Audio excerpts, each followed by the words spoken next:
A blessed day to everyone, classmates. This is Coach Laika. Kamusta kayong lahat? Kumusta ang inyong pagninilay-nilay ngayong linggong ito? Ang iba sa atin, maaaring nasa ibang mga lugar ngayon para gamitin ang panahon na ito or ang opportunity na ito para makapagpahinga. Yung tinatawag nating rest and recreation. Pero, I'm sure marami rin sa atin ang pinipili na manatili sa kanilang tahanan ngayon. Dahil dyan may kinalaman ang ating ginugunita ngayon sa ating topic para sa araw na ito. Any guesses? Let me know in the comments.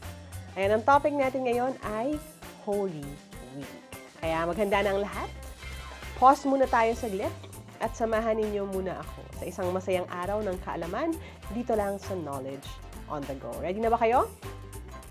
Okay, kung ready na, let's test your knowledge on the go. Question number 1. Classmates, meron lang kayong mga 20 seconds para sumagot. At ito ang inyong first question. Sa aling araw, ginugunita ng mga Kristiyano ang pagpasok ni Jesucristo sa Jerusalem bago ang kanyang kalbaryo. Ito ba ay A, Palm Sunday, B, Holy Monday, C, Maundy Thursday, or D, Good Friday? 20 seconds on our clock. Again, ang tanong ay kung aling araw or sa aling araw ginugunita ng mga Kristiyano ang pagpasok ni Jesucristo sa Jerusalem bago ang kanyang kalbaryo. Meron tayong mental picture nito, si Jesus, di ba? Nakasakay sa isang asno at papasok sa Jerusalem. Ayan, tapos na ating oras. Ang tamang sagot ay letter A, Palm Sunday, o tinatawag ring linggo ng palaspas. Ayan, very good. Magaling sa mga nakuha ng tamang sagot, ang Palm Sunday o linggo ng palaspas ay araw kung saan ginugunita ang pagpasok ni Jesucristo sa Jerusalem. At ito ay marka ng simula ng kanyang paghihirap, pagkamatay, at muling pagkabuhay. At ang linggo ng palaspas, linggo, ay ginagaganap tuwing sa isang araw ng linggo, at isang linggo naman bago ang linggo ng muling pagkabuhay. So, ang linggo ng palaspas ay ang simula ng ating Holy Week, no? Alam niyo kung bakit tinatawag itong linggo ng palaspas? And para sa mga hindi nakakaalam o sa kailangan ng konting reminder, ito ay dahilan sa mga sanga at dahon ng palma or palm na inilatag ng mga tao sa daraanan ni Jesus habang nakasakay ito sa isang asno papasok sa Jerusalem. At marami ring mga kabahayan dito sa Pilipinas ang nagsasabit ng palaspas sa kanilang mga pintuan. Kayo ba, ginagawa niyo ba ito? Ayan, may mga nagsasabi pa nga na kapag naglagay daw ng palaspas sa ating pinto ay naitataboy nito ang mga bad spirits or malas na posibleng pumasok sa bahay at buhay. Kaya yung iba, di ba, nakasabit ang palaspas ng isang buong taon hanggang sa susunod na taon na siya. No? Ayan, tara na sa ating ikalawang tanong. Question number 2, tuwing mahal na araw, ano ang tawag sa pagsasadula ng mga pangyayari tungkol sa dinanas ni Jesucristo bago at matapos siyang ipako sa krus, na ito ay karaniwang ginaganap sa lansangan o entablado? Ito ba ay A, procession, B, cenaculo, C, Easter egg hunting, or D, Last Supper? 20 seconds on the clock. Again, ano po ito? No? Ang pagsasadula sa mga pangyayari tungkol sa dinanas ni Jesus bago at matapos siyang ipako sa krus, at ito ay kadalasang ginaganap sa lansangan o entablado. Kayo ba yung nakanood na ng ganito, classmates? Yan. Let us know in the comment section. Okay. 20 seconds. Tapos na ang ating oras. Ang tamang sagot ay letter B, cenaculo. Cenaculo. Ang cenaculo ay pagsasadula ng mga dinanas ni Jesucristo bago at matapos siyang ipako sa krus. Ito ay kadalasang ginaganap sa lansangan o entablado. At hango din ang tradisyon na ito sa mga recorded na pangyayari sa Biblia. At ang isa naman sa pinakatanyag na uri or na pagse-celebrate na cenaculo ay ginaganap sa Marinduque tuwing pista ng Moriones. Meron bang mga tiga-Marinduque yung classmates dito? Yan, kaway-kaway sa inyong lahat dyan. Maraming salamat sa pagsama sa amin ngayon. At kayo ba, nasaksihan nyo na ang Moriones Festival? Yan, ako hindi pa. One day, sana, no? Ang yung Morion, kung saan nanggaling yung Moriones Festival, ay nangahulugang maskara. na bahagi ng armor ng sundalong Romano na ay pinantatakip sa mukha noong panahong medieval o medieval. Ang moriones ay ang mga taong nakasuot ng maskara at nakagayak na nagmamarcha paikot sa bayan sa loob ng 7 araw. Now, pero alam niyo ba mga classmates, karamihan sa mga parokya sa Pilipinas ay may kani-kaniyang paraan ng pagsasadula rin ng kanilang senakulo. At ito ay kadalasan na pinagbibidahan at pinangungunahan ng mga kabataan doon sa parokya na ito. May mga classmates ba tayo nakasali na sa senakulo? Kung hindi pa, maaari niyong pag-isipan na maging bahagi ito or maging kabahagi kayo nito sa iba't ibang mga gawaing pansimbahan, pwede next year, di ba? Kung tapos na ang senakulo sa inyo. Now, tama ba ang sagot sa question number 2? Very good. Dito tayo sa question number 3. Dito tayo sa ikatlong tanong, question number 3. Tuwing mahal na araw, ano ang tawag sa pag-awit o pagbasa ng pasyon ni Jesucristo? Ito ba ay A, penitensya, B, pabasa, C, prosesyon, or D, rosaryo? 20 seconds on the clock. Your timer starts now. Tuwing mahal na araw, ano ang tawag sa pag-awit o pagbasa ng pasyon ni Jesucristo? Anong tawag dito? Ito ba ay A, penitensya, B, pabasa, C, prosesyon, or D, rosaryo? Ayan. Bilang bata na umuwi dati sa Pampanga tuwing Holy Week, ako'y pamilyar dito. Ayan. Tapos na ang oras. Ang tamang sagot ay letter B, pabasa. Ang pabasa ay tradisyon na ginagawa rin tuwing Semana Santa. Ito ay ang pag-awit ng kwento ng kadakilaan at pagsasakripisyo ni Jesucristo. At ang grupo ng mga awit, ito yung mga volunteers din, no, na umaawit or binabasa ng may tono. Ang kwento ni Jesus ay kumakanta sa saliw ng luma o bagong mga kanta. So, yung teksto ay galing doon sa libro ng pabasa, pero yung tono ay maaring nag-iiba-iba. Yan. Naranasan niyo na ba sumali sa pabasa sa inyong lugar? Nagpapabasa ba ang inyong pamilya? And let us know. Dito tayo sa question number 4. Okay. Question number 4. Ano ang ginugunita tuwing Maundy Thursday? Is it A, the crucifixion, B, the resurrection, C, the Last Supper, or D, Easter egg hunting? 20 seconds on the clock. Ayan. Ano ang ginugunita tuwing Maundy Thursday? Maundy Thursday ha, hindi Monday Thursday. No? Iba po yun. Ibang spelling. M-A-U-N-D-Y. Ayan, sa Pampanga noon, by the way, ang pabasa ay may kasama ring pakain. Kaya bawat istasyon o purok ay may kani-kanyang bidang pansit tuwing Semana Santa. Ayan, tapos na ang ating oras. Ang tamang sagot ay ang letter C, the Last Supper. Ang Maundy Thursday ay tinatawag din na Holy Thursday or Sheer Thursday. At tuwing Maundy Thursday is nasagawa ang paghuhugas ng mga paa ng mga apostoles. Dito rin sa araw na ito, ginugunita ang huling hapunan o the Last Supper. No, ayon sa Biblia, the Last Supper, ang huling hapunan ni Jesucristo at ng kanyang 12 alagad, bago siya inaresto at dinakip at, di ba, matapos nito ay ipinako sa krus. Sa huling hapunan na ito, nangyari ang tinatawag na Institution of the Eucharist dahil sinabi ni Jesus sa kanyang mga alagad na iaalay niya ang kanyang katawan at iniangat niya ang tinapay na kanilang pagsasaluhan at iniaalay din niya ang kanyang dugo kasabay ng pag-angat ng kanyang alak bilang tanda ng pagsasakripisyo at pagtubos sa kasalanan ng sanlibutan. Nakakita na ba kayo ng litrato ng Last Supper? Diba? Kadalasan makikita natin si Jesus sa gitna at ang kanyang mga alagad, ang mga apostoles sa kanyang tabi. At ang pinakasikat na larawan ng The Last Supper ay ipininta ni Leonardo da Vinci sa Milan, Italy. May version nito sa maraming tahanang Pilipino. Minsan carpet, minsan painting din. Kadalasan na andon sa dining room or sa itaas, sa pader malapit sa kainan ng pamilya. Hindi ba? Meron ba kayong ganun sa bahay, classmates? Ayan. Question number 5. Ilang istasyon ang mayroon sa Via Crucis? Is it A, 12, B, 14, C, 16, or D, 18? Timer starts now. Ilang istasyon ang mayroon sa Via Crucis? 20 seconds on our clock. Ayan. 12, 14, 16, o 18. Ayan. Nung ako'y bata, may mga doon sa may Sapang Bato, no? Merong may path doon kung saan ko natutuhan ang mga bagay na ito. Ayan. Tapos na ang ating oras. Ang tamang sagot ay letter B, 14. Now, Coach, ano ba ang ibig sabihin ng Via Crucis? Now, pwede natin hatiin ito, no? Itong phrase na ito. Via ay daan or way, di ba? Kaya meron tayong, to Batangas via Cavite. Yun, ibig sabihin, or via, ibig sabihin, the way, tumaan ka sa Cavite papuntang Batangas. Meron din tayong mga salita gaya ng, di ba, viaduct, di ba? Yan, via or via ay way. Ang crucis naman, katunog din ng cruise ay cross. Kaya ang Via Crucis ay way of the cross o tinatawag ding stations of the cross.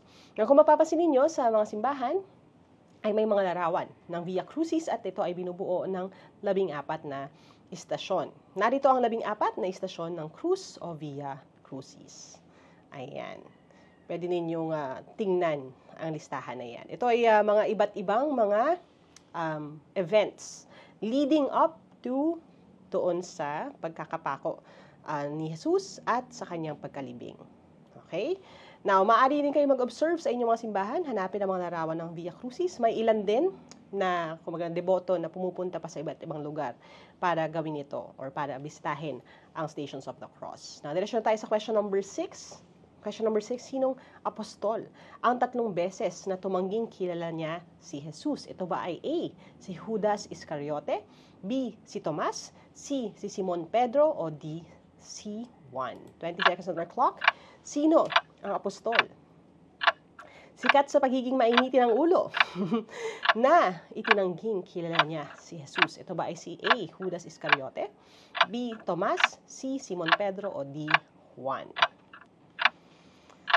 Ayan. Ang mga apostoles nito, mga disipulo, ay may kanya-kanyang claim to fame, kumbaga. Tapos na ating oras. Ang tamang sagot ay letter C, si Simon Pedro or Simon Peter. Minsan tinatawag na lang din siyang si Apostol Pedro. Okay? Si Judas Iscariote ang nagtatwa kay Jesus. Si Tomas, di ba, is known as Thomas the Doubter. Kasi nung nabuhay ng muli si Jesus, tinanong niya, kailangan niya makita yung marka ng pako sa kamay. At si Juan naman, di ba? Maraming mga Juan sa Biblia. Pero ang nagtatwa kay Jesus, ang nag-deny ang 3 beses ay si Simon Peter or si Simon Pedro. Yan. Sinabi ni Jesus noong Last Supper, no, pagkatapos ng huling hapunan, sinabi niya sa mga apostol na mangyayari itong bagay na ito. Sabi niya, iiwan ninyo akong lahat ngayong gabi. Pero itong si Pedro, as usual, mainit ng ulo, very eager siya. No? Sabi niya, ako hindi. No, hindi ko gagawin yan, hindi ko kayo iiwanan. Pero sinabi ni Jesus kay Pedro, at siya ang nangyari, bago tumila ang tandang, 3 beses mo sasabihin, hindi mo ako kakilala. Na matapos na dakpin si Jesus, si Jesus sa bahay ni Caiaphas, at sumunod si Pedro. Pero, no, sa kanyang pagsunod, namukhaan si Pedro ng 3 tao. Sabi, parang pamilya ng itsura mo, hindi ba't tagasunod ka niya? Diba? Hindi ba't alagad ka ni Jesus? At sa takot niya, na siya rin ay madakip at siya ay ma-associate kay Jesus, 3 beses niya sinabi na hindi. Kamukha ko lang yon, hindi ako yon. Diba? Ayan. Now, alam niyo ba na si Simon Pedro o San Pedro ay tinuturing ng Katolisismo na unang Santo Papa. Isa siyang mangingisda na pinangalanan ng Pedro na ang kahulugan ay maliit na bato.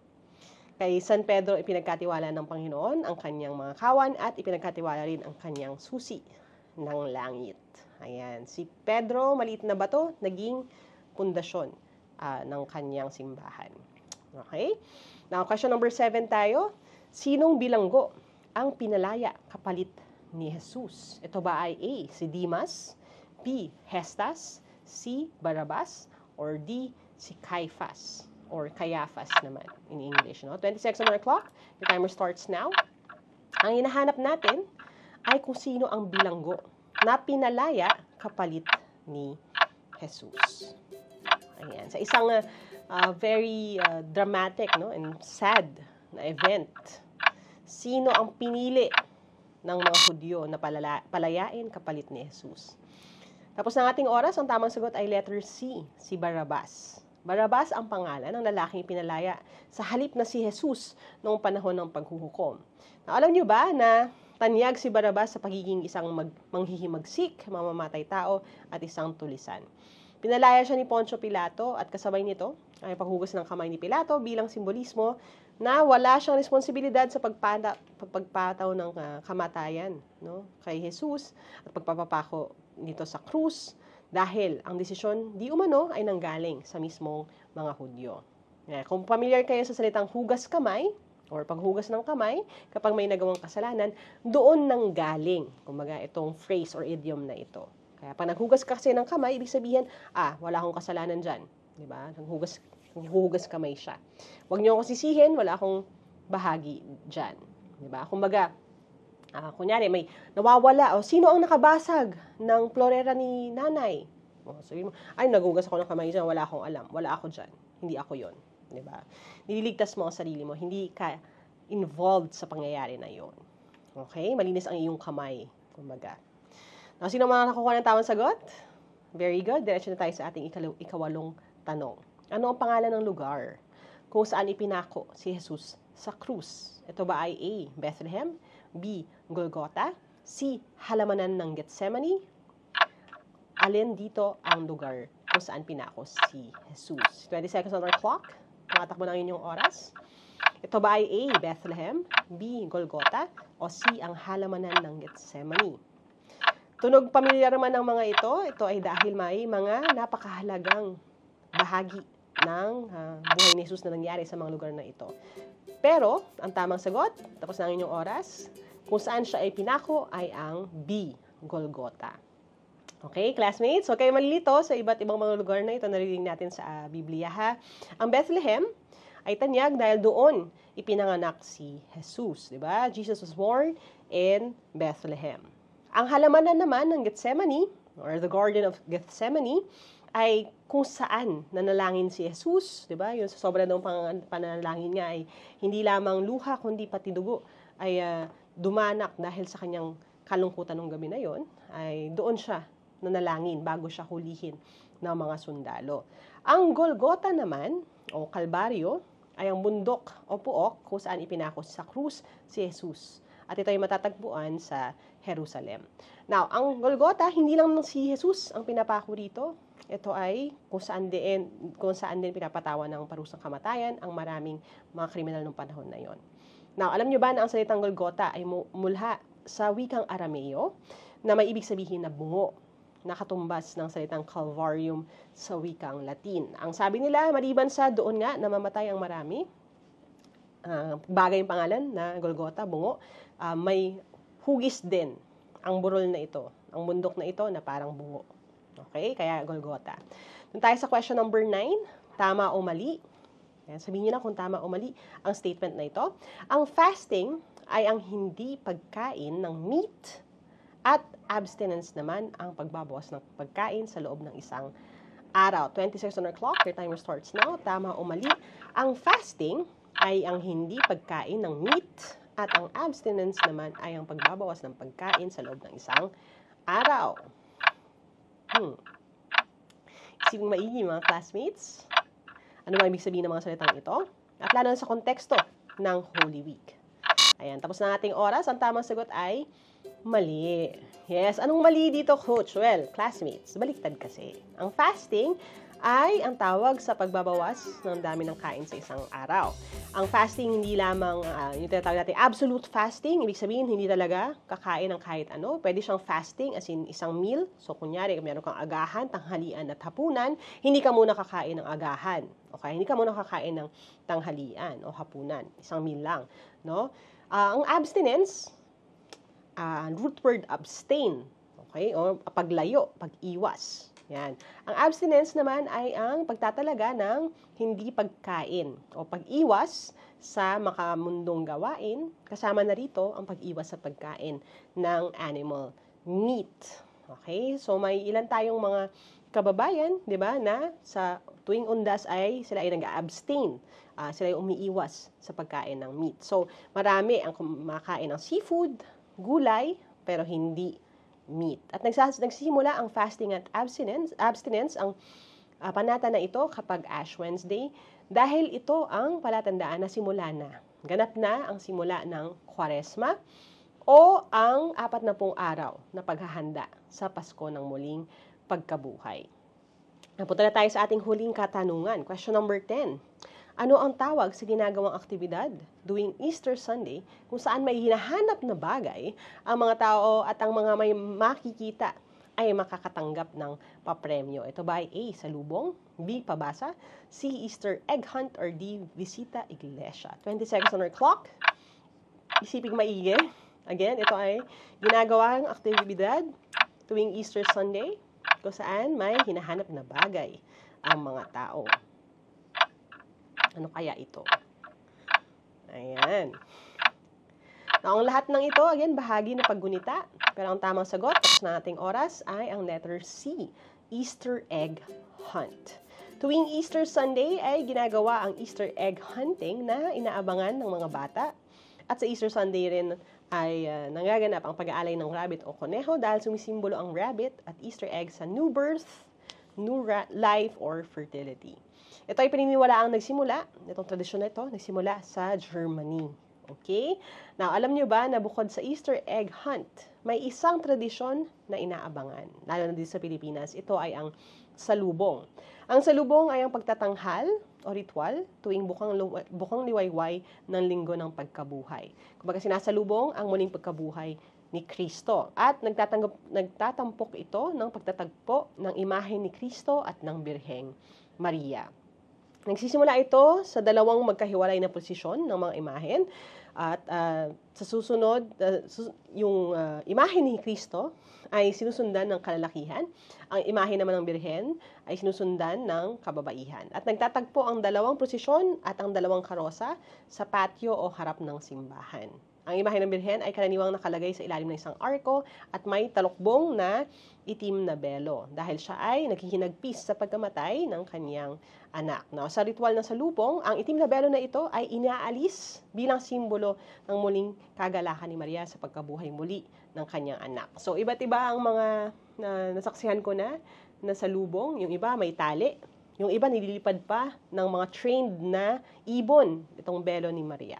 Yan ang ating question number 10. Sana tama ang inyong nakuhang sagot. Ayan. Sino ang excited sa salubong? At ready na rin sa paghahanap ng Easter eggs? May nagpa-practice na ba sa bahay? Ayan, tandaan natin, no? Na masaya man ang mga events na ito, bago natin ito i-celebrate, marami pang dadaan, di ba, na bahagi ng Holy Week. At magandang reminder ito sa pagpapakasakit ni Jesus sa kanyang pagkamatay. Kaya sama-sama tayong magnilay. Maaari din tayo magsakripisyo ng ating sariling pwede natin i-give up, no? May mga pagkakataon nung ako'y bata pa, ang aking gini-give up ay technology, so hindi mo na ako gagamit ng gadgets, yan, tuwing Holy Week. So I can focus more on what Christ did for us. At maaaring yung gamitin ang panahon na ito, imbis na naglalaro, sa pananalangin. Ayan, sino nakakuha ng yung perfect score? Kung nagkamali man, it's okay, di ba? Si Jesus man ay nagpapatawad sa mga nagkakamali. Tayo pa ba? Di ba? Ang mahalaga, sinubukan nyo pa rin. Diba? Gaya nga ng lagi ko sinasabi, mahusay pa rin kayong lahat para kay Coach Laika dahil sumusubok kayo. Diba? Kaya sana marami kayong natutuhan patungkol sa mga topic natin ngayon, pati sa ating mga pa-trivia.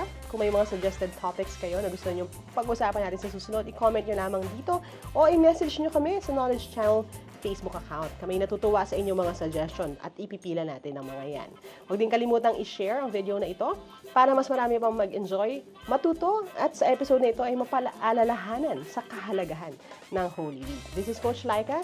Lagi niyong tatandaan, learning never stops. Kaya let us never stop learning. I'll see you next time dito lang sa paborito ninyo, Knowledge on the Go.